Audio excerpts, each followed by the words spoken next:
जन्मदिन बनाने के लिए अलमहा रेस्टोरेंट में आई है। सबसे पहले तो तस्नीम टीवी की तरफ से आपको जन्मदिन की बहुत बहुत ढेर सारी शुभकामनाएं। हम सबसे पहले तो मैं आपको आज विधानसभा स्टार्ट हुई है, तो आज इसी के बारे में बात कर लेते हैं। तो आज का दिन पहला दिन था विधानसभा में, कल से मुझे लगता है रेगुलर शुरू होंगे, प्रश्न लगे जाएंगे और बड़ी अच्छी उपस्थिति रहेगी। मुझे लगता है बहुत अच्छा रहता है, आगे भी अच्छा रहेगा। अभी अगर हम बात करें तो पूरे देश में एक लंकी वाला जो इशू है बहुत बड़ा है, महामारी है गायों, इसको लेकर आज विधानसभा में काफ़ी हंगामा हुआ। तो इसको आप एज ए विधायक किस हिसाब से देखें? देखिए, राजस्थान में जो लिम्फी बीमारी हमारी गायों में आई है बहुत बढ़ रही है और ये गुजरात से आई है।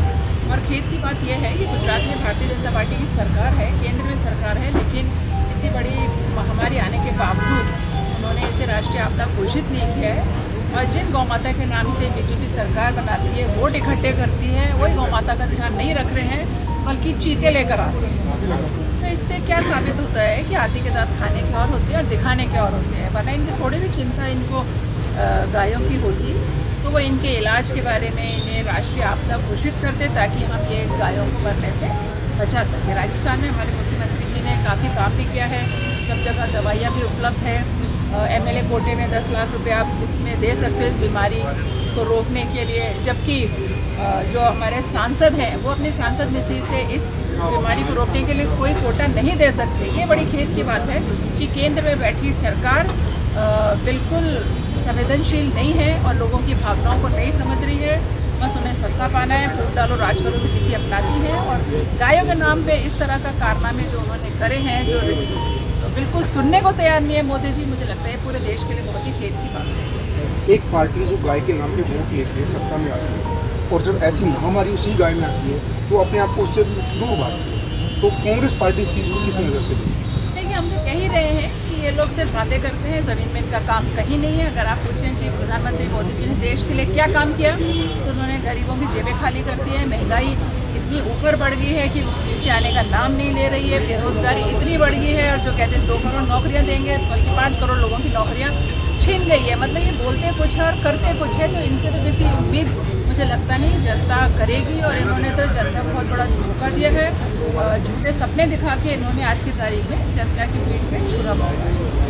आप लंबे समय से कांग्रेस पार्टी से जुड़ी हुई हैं, पहले जिला प्रमुख भी रही हैं, अभी विधायक भी हैं, और आप जिस समाज से आते हैं उसमें अभी भी अशिक्षा का अभाव है। तो सरकार मुस्लिम समाज को आगे बढ़ाने के लिए, उसको शिक्षित करने के लिए, रोजगार देने के लिए क्या कुछ और नवाचार करने चाहिए ताकि एक समाज अग्रणी पंक्ति में आगे खड़े हो जाए? देखिए, अल्पसंख्यकों में शिक्षा की कमी है, सच्चाई है। और इस बार सरकार ने शिक्षा के क्षेत्र में बहुत अधिक काम किया है। हमारे बहुत अधिक स्कूल खोले गए हैं, क्रमोन्नत किए गए हैं। 12वीं के स्कूल्स हर जगह खुल गए हैं। एक पंचायत में 2-2 स्कूल्स हैं। इंग्लिश मीडियम सरकार ने स्कूल खोलते हैं। मेरी खुद की विधानसभा में 2 कॉलेज खुल गए हैं, गर्ल्स कॉलेज खुल गया है, कोएड कॉलेज खुल गया है, स्किल डेवलपमेंट सेंटर्स खुल रहे हैं। मतलब सरकार ने अपनी तरफ से कोई कमी छोड़ी नहीं है। देखिए, शिक्षा के क्षेत्र में इसके लिए मैं धन्यवाद देना चाहूँगी मुख्यमंत्री अशोक गहलोत जी का, जिन्होंने इस पर बहुत अधिक ध्यान दिया है। बल्कि शिक्षा ही नहीं, स्वास्थ्य के क्षेत्र में बहुत PHC CHCs खोली गई हैं।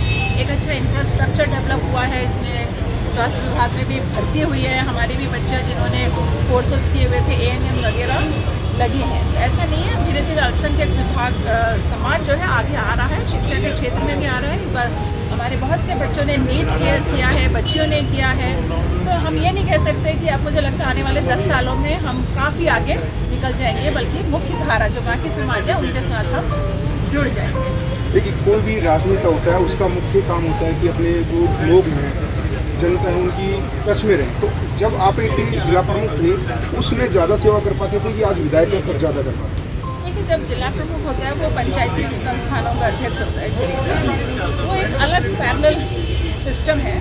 उसमें बहुत अच्छा काम हमारे इलाके में हुआ था। गर्ल्स स्कूल खुले थे, क्रमोन्नत हुए थे, पंचायती राज में महिलाओं की भागीदारी बढ़ी थी। और अब ये MLA जो होता है वो अलग एक पैरेलल सिस्टम है और जो पूरे राजस्थान के नियम कायदे कानून बनाते हैं। इसलिए MLAs की बहुत बड़ी भूमिका होती है, बनवाते हैं प्लस उसको सही रूप से अपने इलाके में इम्प्लीमेंट कराते हैं। मुझे लगता है जिला प्रमुख रहते हुए बहुत अच्छे काम अलवर जिले में हुए थे। MLA रहते हुए मैंने रामगढ़ में बहुत अधिक काम करने की कोशिश करी है, चाहे वो एजुकेशन हो, चाहे हेल्थ सिस्टम हो, चाहे रोड्स में इंफ्रास्ट्रक्चर हो, कोई भी फील्ड हो। मुझे लगता है रामगढ़ अव्वल स्थान पे रहा है। ऐसा कारण है मुख्यमंत्री जी का आशीर्वाद हमेशा हम मुझ पर बना रहा है। जो मांगा है उन्होंने हमें दिया है। यदि अब मैं और थोड़ी गहराई में जाऊँ तो आपके जो ग्रैंडफादर हैं वो फ्रीडम फाइटर थे और आपके फादर मिलिट्री में भी थे। आपकी शादी के बाद में आप एक पॉलिटिकल फैमिली में आए और पहले आप एक फ्रीडम फाइटर फैमिली, इन दोनों में किस तरह से अंतर देखते हैं? देखिए, मेरे दादाजी फ्रीडम फाइटर थे। अंग्रेज़ों के खिलाफ उन्होंने लड़ाइयाँ भी लड़ी, आंदोलन किए थे, जेल में भी रहे थे। और उसके बाद मेरे फादर आर्मी में आगे उन्होंने 30 साल 40 साल बल्कि देश की सेवा करी है। तो मूल भावना हमारे तो देखिए टूट फूट के भरा हुआ है राष्ट्र पे। देश आगे कैसे बढ़े, समाज आगे कैसे बढ़े, लोग विकसित कैसे हुए, विकास के रास्ते पे कैसे चले, हमारी भावना वही रहती है।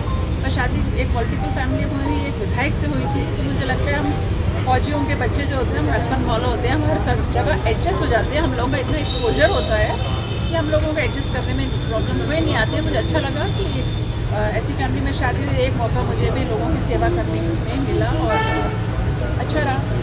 एक अभी अब हम बात करें, मैं मेरा सवाल महिला विधायक से, और महिला सुरक्षा का मुद्दा पूरे देश, राजस्थान में नहीं है अभी तो पूरे देश में। और अभी रिसेंटली पंजाब चंडीगढ़ यूनिवर्सिटी में जो मसला हुआ, हालांकि आप भी पंजाब यूनिवर्सिटी से पास आउट हैं, उस मसले को किस हिसाब से देखते हैं? देखिए, इस तरह के मसले जब आते हैं महिलाओं को लेकर, मुझे बहुत ही दुख महसूस होता है कि दुनिया कहाँ निकल के, अभी भी इस तरह के मसले निकल के आ रहे हैं। तो मुझे लगता है महिलाओं को सुरक्षा की दृष्टि से जितना ध्यान देना चाहिए, मुझे लगता है हमारे देश में हम नहीं दे पा रहे। इसका कारण भी ये है कि महिलाएं हर फील्ड में 50% में नहीं है। देखिए, ये एक कमी है, क्योंकि सबसे पहले वकालत तो हमारी महिलाएं करें, चाहे कोई भी डिपार्टमेंट हो, सिस्टम हो, सिक्योरिटी हो, पुलिस हो, कुछ भी हो। तो बहुत ज़रूरी है कि हम इस ओर कदम बढ़ाएं और महिलाओं को आत्मनिर्भर बनाएं और मजबूत बनाएं। और अगर इस तरह की घटना कहीं निकल के आती है तो उनको सख्त से सख्त सज़ा मिलनी चाहिए। अभी भी ये जो पंजाब में बात निकल के आई, उसमें मुख्यमंत्री ने माननीय ने एक महिलाओं की कमेटी बनाई है ताकि वो निष्पक्ष रूप से जांच करके गलत लोगों को, जिनकी वजह से ये घटना हुई, उनको सही सजा दे पाए। अभी राहुल गांधी जी जो हर जोड़ो यात्रा निकाले हैं, शायद आपके विधानसभा क्षेत्र से भी गुजरी थी, तो उस दौरान आप एज ए विधायक क्या कुछ प्लान किए हैं? क्योंकि राजस्थान में सबसे लंबे दिन 21 दिन यात्रा रुकने वाली है, तो क्या कुछ प्लानिंग रहेगी, क्या कुछ तैयारियां करनी पड़ेंगी? और आगामी 1 साल बाद में चुनाव है, तो ये यात्रा कहीं ना कहीं उस चुनाव की ओर इंगित करती है, तो आप एज ए विधायक क्या देखते हैं? देखिए, राहुल गांधी जी जो यात्रा शुरू करी है कन्याकुमारी से कश्मीर, इसका मूल रूप से ये यात्रा है लोगों को जोड़ने के लिए, क्योंकि भारतीय जनता पार्टी ने इस देश को बांटने का काम, लोगों को बांटने का काम, जातियों में, धर्म में करने का काम किया है। तो इस यात्रा का उद्देश्य है लोगों को जोड़ने का। और काफ़ी जिस प्रकार से आप देख रहे हैं कि सक्सेसफुल हो रही है, इतनी अधिक संख्या में लोग जुड़ रहे हैं इस यात्रा से, आप डेली देखते होंगे, तो मुझे लगता है इसका बहुत अच्छा मैसेज जा रहा है। और जब हमारे क्षेत्र से गुजरेगी ये यात्रा, तो इतना अधिक विकास हमारे मुख्यमंत्री अशोक गहलोत जी ने किया है कि ऑटोमेटिक लोग, जनता इस यात्रा में राहुल जी के साथ जुड़ेगी। और हम भी कोशिश करेंगे कि ज़्यादा से ज़्यादा लोग आए, इस बात को समझें कि जब जनता सड़क पे उतरती है तो बड़े से बड़े लोगों का तख्ता पलट करने की ताकत देश की जनता रखती है। जी, समय देने की बहुत बहुत शुक्रिया। ये थे हमारे साथ रामगढ़ विधायक साफिया खान। इन्होंने बताया कि अभी जो राहुल गांधी जी भारत जोड़ो यात्रा करेंगे, वो यात्रा इनके विधानसभा क्षेत्र से भी गुजरेगी, जहां पर राजस्थान सरकार, मुख्यमंत्री स्वयं अशोक गहलोत विधायक साहब स्वयं अपने विकास कार्यों को जनता के बीच में ले जाने की कोशिश करेंगे, ताकि आगामी चुनावों में इनको फायदा मिल सके। कैमरा पर्सन मोइन के साथ मैं वीर सिंह यादव, तस्नीम टीवी, जयपुर।